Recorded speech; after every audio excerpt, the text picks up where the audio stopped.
Please purchase a personal license to remove this message.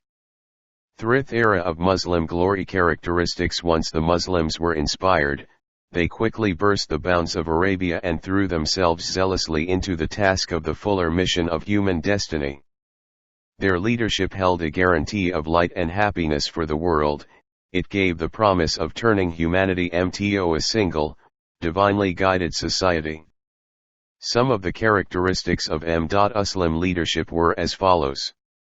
The Muslims had the unique advantage of being in possession of the divine book Quran and the sacred law Sharia. They did not have to rely on their own judgment regarding the vital custom of life, and were thus saved from the manifold difficulties often inherent in such a course. The divine word had illumined for them all the avenues of life and had enabled them to progress towards a destination which they clearly envisaged. It was not merely a case of trial and error. Says the Holy Quran, "Can he who was dead, to whom Vega 11 life and a light whereby he can walk amongst men, be like him who is in the depths of darkness from which he can never come out?" Al-Ankam 6:122. They were to judge men on the basis of the revealed word, they were not to diverge from the dictates of Justus and Cqmty, their view was not to be blurred by enmity, hatred, or the desire for revenge. The era F Muslim glory 630. Ye who believe, stand out firmly for God as witnesses to fair dealing, and let not the hatred F others to you make you swerve to wrong and depart from justice. Be just, that is nearer to piety, and fear God, for God is well acquainted with all that ye do. Al-Ma'idah 5:8. They did not suddenly leap to power from the abysmal depths of degradation through just their own efforts. The Quran had already molded them into shape. They had been brought to a high level of nobility and purity by the Prophet through long years of unremitting care. The Prophet had conditioned them to a life of austerity and righteousness. He had instilled into their hearts the virtues of humility and courageous self-denial. He had purged them clean of greed and of striving after power, renown, or wealth. It was laid down by him as a fundamental principle of Islamic polity that we shall not assign an office under the government to anyone who makes a request for it, or shows his longing for it in any other way. 115. The Muslims were as far removed from falsehood, arrogance, and mischief as white is from black.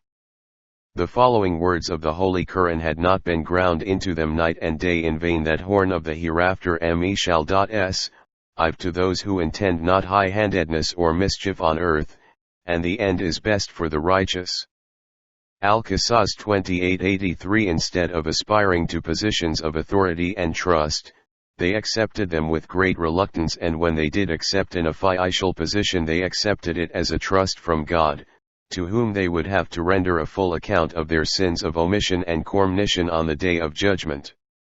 Says the Holy Quran 64. Islam anothf word. God doth command you to render back your trusts to those to whom they are due, and when ye judge between man and man, that ye judge with justice. Al-Nisa 4:58. It is he who hath made you his vicegerents. 0:11. The earth. He hath raised you in ranks, some above others, that he might try you in the gifts ye receive, for thy Lord is quick in punishment, yet he is indeed oft forgiving. Lv Faust 1v1 Ursifal. Al-An'am 6:165. Further, the Muslims were not agents of any particular race or country, nor did they want to establish Arab imperialism. Their mission was a universal mission of faith and freedom.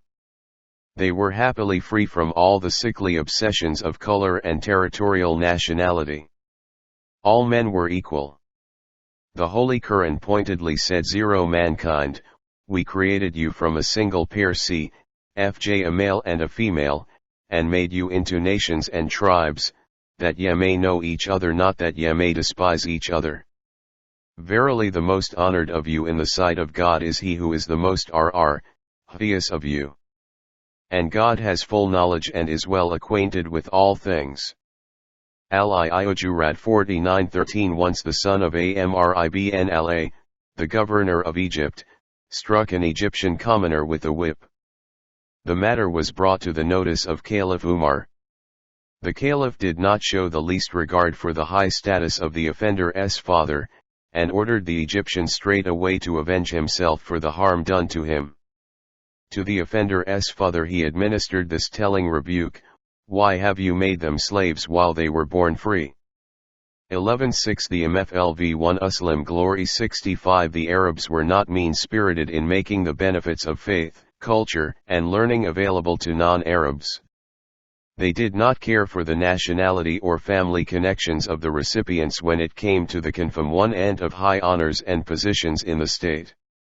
They were, so to speak, a cloud of bliss that reigned ungrudgingly over the entire world, and from which all peoples, everywhere, freely profited according to their own capacity. 7 The Arabs allowed an equal partnership to all nations in the establishment of a new, socio-political structure and in the advancement of mankind towards a fuller and richer moral ideal. There were no national divisions, no apartheid, no vested interests, no priesthood, and no hereditary nobility in the Islamic Commonwealth. No special benefits were reserved for anyone. There was nothing to prevent the non-Arabs from surpassing the Arabs in the various fields of life. Even as doctors of Ladith 118 and Fiqh 9 a number of non-Arabs attained to distinction for which the LV1 Muslims in general and the Arabs in particular feel proud. Ibn Khaljafm writes, "It is an amazing fact of history that though that our religion is of Arabian origin and the law that the Prophet had brought had an Arab complexion, with a few exceptions, all eminent men of learning in the Muslim one, Lilith, in the field of theological as well as secular sciences, are non-Arabs. Even those who are Arabs by birth are non-Arabs by education, language, and scholarship." 120 During the later centuries, too, non-Arab Muslims continued to produce leaders, statesmen, saints and scholars of exceptional merit. This would obviously not have been possible had the Arabs been mean or prejudiced in sharing their opportunities with the people of or her nationalities in the Islamic world. Humanity has many sides: physical, emotional, social, moral, mental, and spiritual. We cannot neglect one for the benefit of another. Humanity cannot progress to its highest level unless every human instinct is brought into play. It would be futile to hope for the establishment of a healthy human society until an intellectual, material, moral, and spiritual environment is created in which a man is able to develop his latent potential in harmony with God's plan of creation. 66 1 Islam and the world. We learn from experience that this goal must remain a dream so long as the reins of civilization are not held by those who attach due importance to both the material and the spiritual yearnings of life, and can, besides having a high moral and spiritual sense, fully appreciate the claims of flesh and blood upon man and the interrelationship between the individual and society. Any defect in the integration of the material and spiritual elements in the inner nature of a people should be displayed inevitably in its entire social outlook and organization. Thus, if a community which believes only in one side of life, material progress, and is unaware of its spiritual side and the transcendental realities such as resurrection and futurity, acquires ascendancy over the world, civilization will manifest itself in material objects such as brick, stone, paper, cloth, steel, and lead. It will revolve around law courts, battlefields, factories, ballrooms, hotels, clubs and theaters, and flourish and grow rich there. But on the domestic side, and in the domain of morality and the other spheres of human life, there will be no difference between man and beast. In short, civilization will be like the C0111 Ulant body, which may give the impression of well-being at first sight, but, in reality, is the victim of innumerable ailments. Similarly, if a community which repudiates temporal interest and stands for the negation of the self, cherishing only the things of the spirit, comes into power, the natural potential of man will be stunted and civilization will wither away. Under its influence, people will renounce the world and become henates. They will prefer celibacy to matrimonial life, and the life of caves and forests to that of towns and cities. Torture will become the highest form of religion exercise, so that the hold of the body over Tlne soul might weaken, and the spirit of man might be purified. Death will gain superiority over life, as through it mankind would be saved from the tumult of the world of matter and gain access to the tranquility of the world of spirit and complete their spiritual progress. This philosophy of life being opposed to the natural scheme of things, whenever such a society comes into being, the SPI wanted of man the Arif Kluslam Glory 67 docs not fail to react violently against it soon after the first flush of Mhujism is over, and to avenge itself by rushing madly towards their extreme of vulgar material enjoyment and debauchery. Very few communities that had the privilege to act as the torchbearers of civilization during the various epochs of history could succeed in establishing a harmonious equilibrium between the temporal and the spiritual, between the body and the spirit, between the mind and the senses. Generally speaking, they were either crudely materialistic or plainly hermit in their mental and spiritual attitudes, and this kept mankind deviating most of the time between the opposite ends of materialism and monasticism. Uniqueness of the companions of the Holy Prophet were unique in the sense that religion, morality, social dynamism, politics, i.e. all the diverse requirements of a civilized society were mirrored in the most beautiful colors in their lives. There was no schism, no corroding lack of integration in their souls. Because of this, they were ideally suited to operate as stewards of humanity. We, consequently, find at no period in the recorded history of the human race has been more auspicious in its true sense than what is known among the Muslims as Khilafat Rashida i.e. the reign of the first four caliphs. During this epoch, all the material, moral and spiritual resources of man were brought into use to make him an ideal citizen of an ideal state. The government was judged by the yardstick of morality, and morals were judged by their utility to lift humanity in permanent values and establish justice in human society. Though the Islamic Commonwealth was the richest and the most powerful state of its time, the popular heroes and ideal personalities in it were drawn from among those who possessed not earthly glory, but purity and nobility. There was no disparity between power and morality. Material advancement was not allowed to overrun moral progress. That is why in the Islamic world the incidence of crime was very low in spite of the abundance of wealth and the great heterogeneity of its population. In short, this epoch was the most beautiful springtime mankind has experienced to this day. 68 Islam and the world. All this was due to the moral strength of faith, excellence, and the training of those who were at the helm of Afam in the Muslim state. In whatever capacity they served the state, they conducted themselves as the most perfect models of Islamic morality. Either as administrators or petty officials, or as soldiers or policemen, they performed their duties with exemplary modesty, justice, and piety. The sterling character and qualities of the Muslim soldiers were once praised by a Roman officer in these words: at night you will find them prayerful, during the day you will find them fasting. They keep their promises, order good deeds, suppress evil and maintain complete equality among themselves. 121 Another testified thus: They are horsemen bv dav and ascetics bv night. They pay for what they eat in territories under their occupation. They are first to salute when they arrive at a place and are valiant fighters who just wipe out the enemy.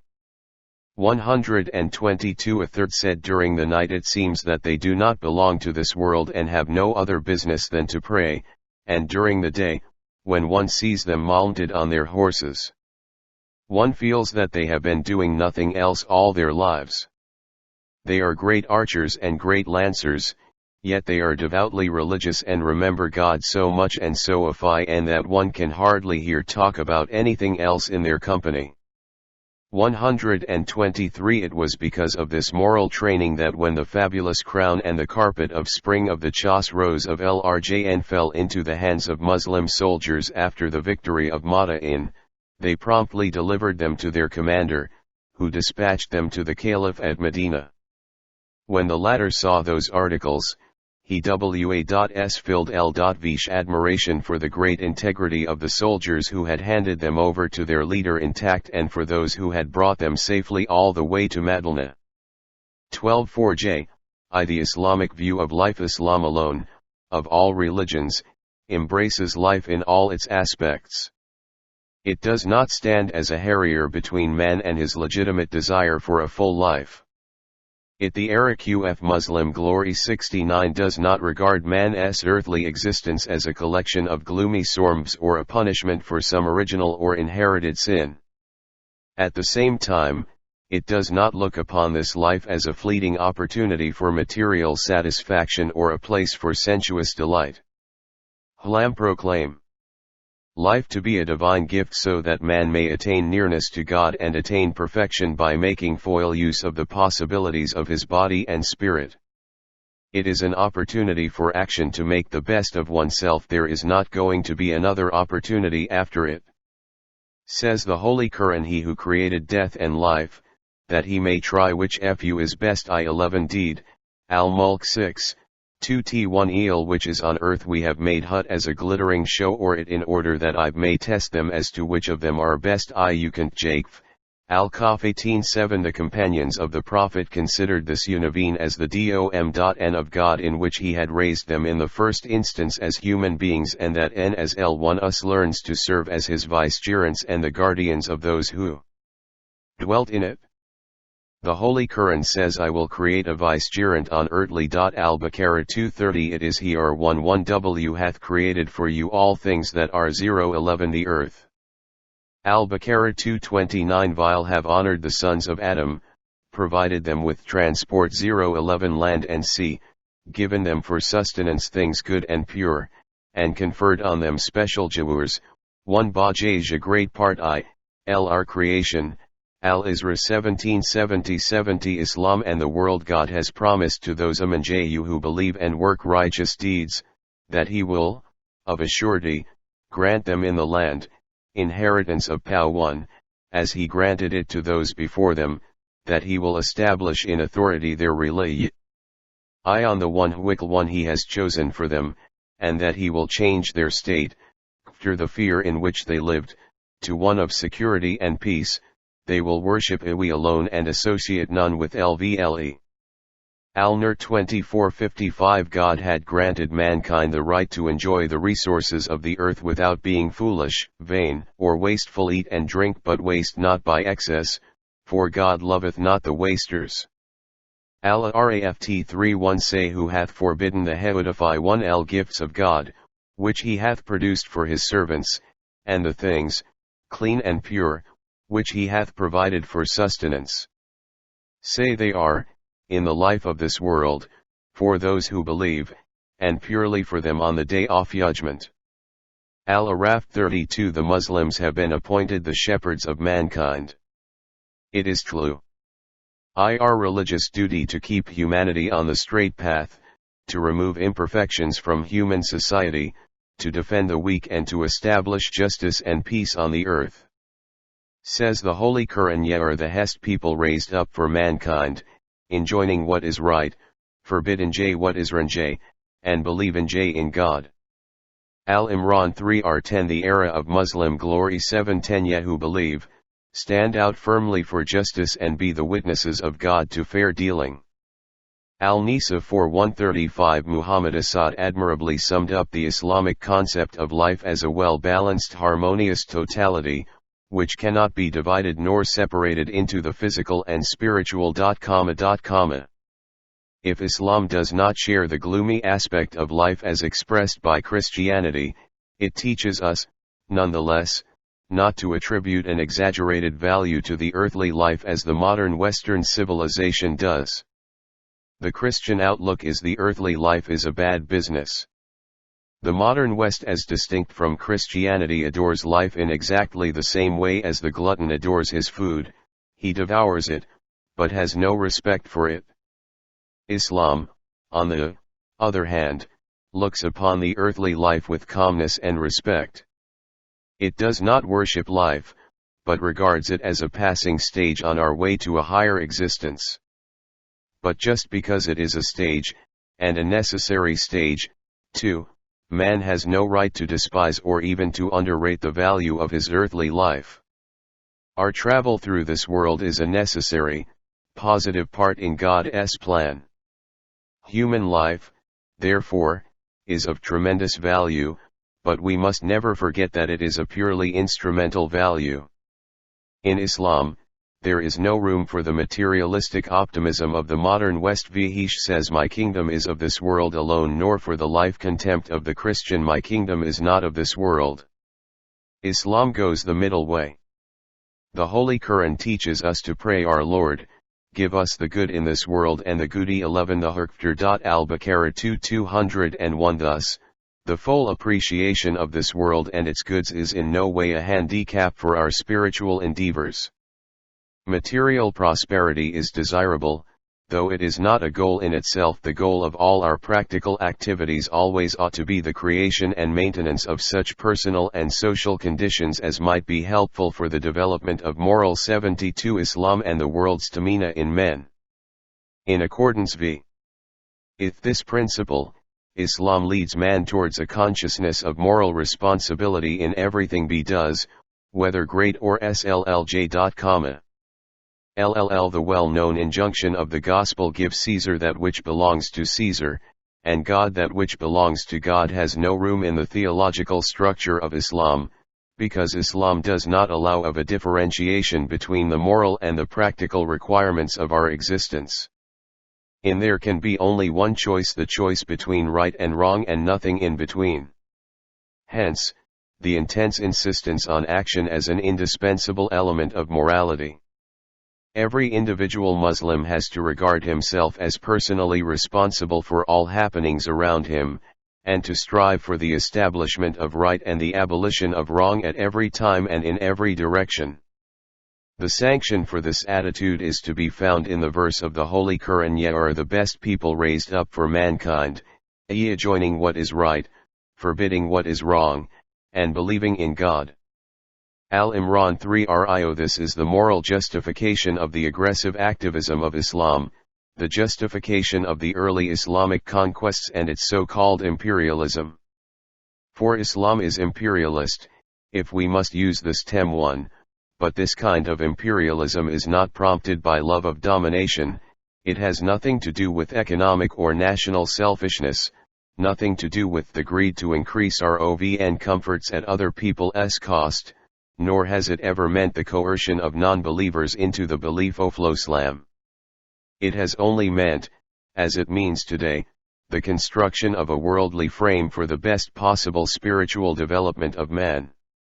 Moral knowledge, according to the teachings of Islam, automatically forces a moral responsibility upon man.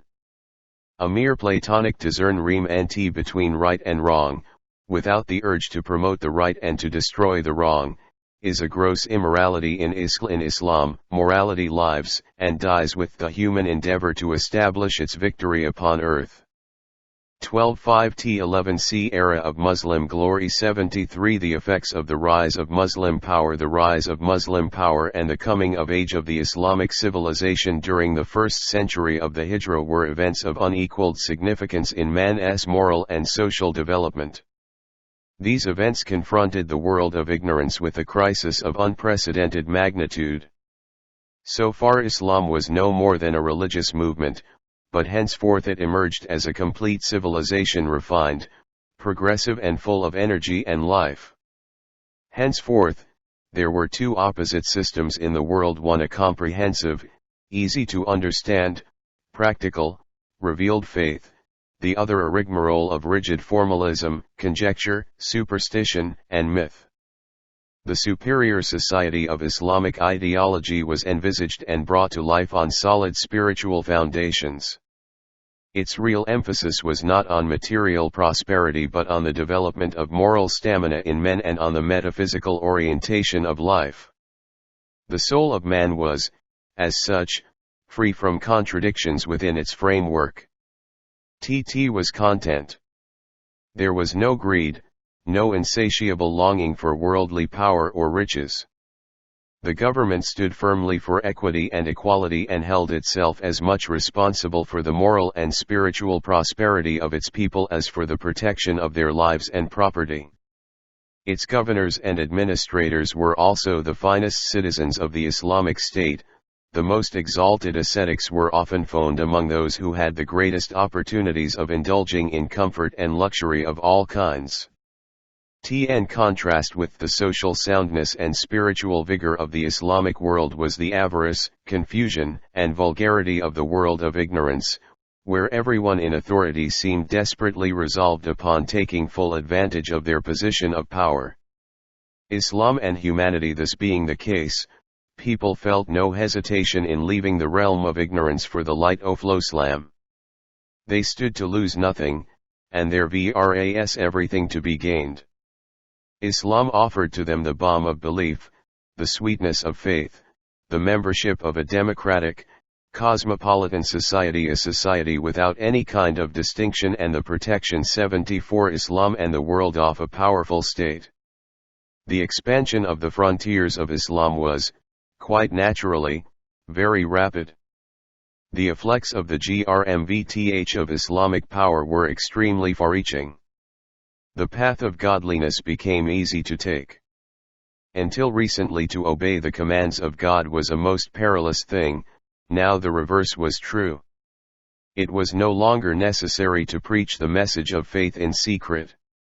Says the Holy Quran, call to mind when ye were a small and despised through the land, and afraid that men might despoil and kidnap you, he provided a safe asylum for you, strengthened you with his aid, and gaw you good things for sustenance that ye may, be grateful. Al-Anlay 26. The revival of humanity. Those who had entered the fold of Islam could now exert themselves more effectively for the moral and spiritual revival of humanity. They could establish right and prohibit wrong with much greater success. The rejuvenating currents of Islam ran through the world, infusing men everywhere with a new life and an unparalleled enthusiasm for progress. The lost values of life had been rediscovered. Paganism became a sign of reaction, while it was considered progressive to be associated with Islam. Even nations that did not come directly under the influence of Islam benefited profoundly, though unconsciously, from the freshness and vitality of the new creative impulses released by its impact on large parts of the world. Numerous aspects of their thought and culture bear evidence to the magic touch of Islam. All the reform movements that arose in their midst owed their origin to Islamic influences. A universal gift of Islam to humanity was the re-establishment of man's belief in the unity of God. So uncompromisingly and so energetically did the Muslims espouse the doctrine of monotheism that even Trinitarians and the worshippers of idols had to offer apologies and excuses for their ideas on religion and for their modes of worship. The era of Muslim glory 75 Islam and Christianity. Formerly, Christians used to be shocked at mention of the idea of divine unity and exclaim, has he made the gods all into one God? One truly this is a wonderful thing. Holy Quran, Sad 38:5. Now they took pains to explain that their beliefs and practices did not contravene the belief in the oneness of God. There appeared a number of sects among the Christians who denied the divinity of Jesus and explained the doctrine of Trinity in a way that brought them within the orbit of monotheistic teachings. The belief that clergymen acted as intermediaries between man and God was also severely criticized by Christian reformers and ultimately given up. A movement was started in Europe in the 8th century against the practice of making confessions before priests. It was asserted that man should address himself directly to his Maker, without the aid of an intercessor. In addition, a feeling of revulsion was created throughout Christendom, with the support of powerful Roman emperors such as Leo I, Constantine V and Leo IV, against paintings and statues in churches. Emperor Leo III issued a decree in 726 CE prohibiting the adoration of images. In 730 CE he proclaimed the arts of painting pan sculpture to be the remnants of paganism. This new development in the very heart of the Greco-Roman cultural zone was indisputably an echo of the message of Islam that had reached Europe through Spain. Claudius, one of the pioneers of the movement, had been born and brought up in Muslim Spain. 126 LT was his custom to set fire to any image or painting that was found in his diocese. The Reformation itself, in spite of all its shortcomings, was inspired by Islam. And Europe it was not, however, in the field of religion alone that Islam imparted a new glow of light to Europe. There is not a single area of European revival that is not indebted to Islamic thought.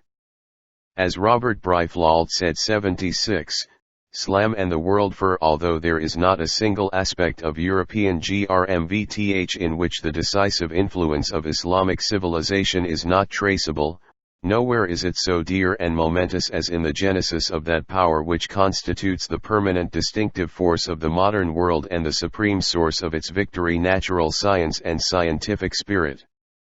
127 Science is the most momentous contribution of Arab civilization to the modern world. It was not science only which brought Europe back to life.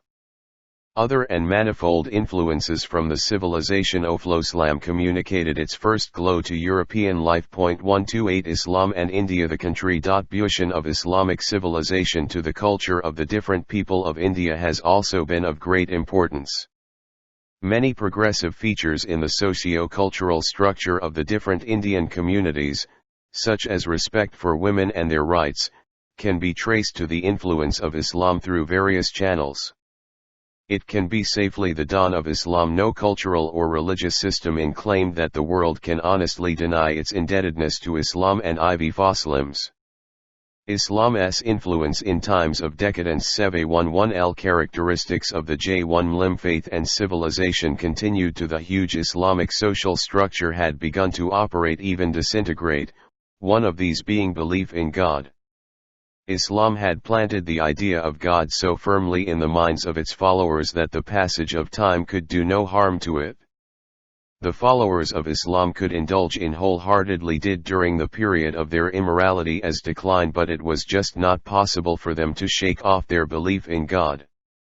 The moral SCMC of right and wrong, faith in the omnipresence of the Almighty, and the solicitude for the afterlight would pinch their hearts in the midst of their follies, and, sometimes, it would instantly the era F1T1 Uslim Glory 77 transform their lives. Not infrequently did it happen that people abandoned their wicked ways and took to a life of piety in response to a sudden call of the conscience. A simple heavenly warning would in a moment stir princes to renounce their kingdoms and turn into ascetics, while we see daily that warnings 1,000 times more severe fail to make any impression on spiritually frozen hearts. Often, on hearing a Quranic verse like the following, the people suddenly felt that they had woken up to a new life. Has not the time arrived for the believers that their hearts in all humility should in the remembrance of God and of the truth which has been revealed to them, and that they should not become like those to whom was given revelation aforetime, but long ages passed over them and their hearts grew hard, for many among them are rebellious transgressors? Al-Laddid 5-6 Such incidents were common in the seminaries of religious leaders in Baghdad, even when that city had slipped into moral stupor. It has been reported by Ibn Jubayr al-Andalusi that people used to weep during the sermons of Sheikh R.A. Liaddin Kazwini, and they swarmed around him to ask about God's forgiveness of their sins. During the sermons of Al-Luf Ibn al-Jawzi, people cried and fainted and had to be carried away. They would give their forelocks in his hands a sign of submission and he would caress their heads. 12:9 According to his own estimate, around 100,000 people repented at his hand. 1:3 At the sermon assemblies of Sheikh Ismail Lahoril, an Indian traditionist of the 5th century it is stated that thousands embraced Islam. 131 Ibn Battuta has enumerated numerous incidents of a like nature in connection with the achievements of Muslim missionaries in India. To conclude, the language of Islam had gained free currency in the language of the world. Modes of expression peculiar to Islam were 78 Islam and the world widely used by non-Muslims. Many non-Muslim scholars learned the Quran by heart. Abu Ishaq the Sabian, one of the most celebrated non-Muslim calligraphists and literateurs of his age, is reputed to have observed the Ramadan fasts. People traveled from one end of the Islamic world to the other, across forests, mountains and rivers, in search of spiritual guides. The saints and those of the spiritual path were the refuge of the world. Their dwelling places were overcrowded with devotees and sparkled with life more than the palaces of the high dignitaries of the state.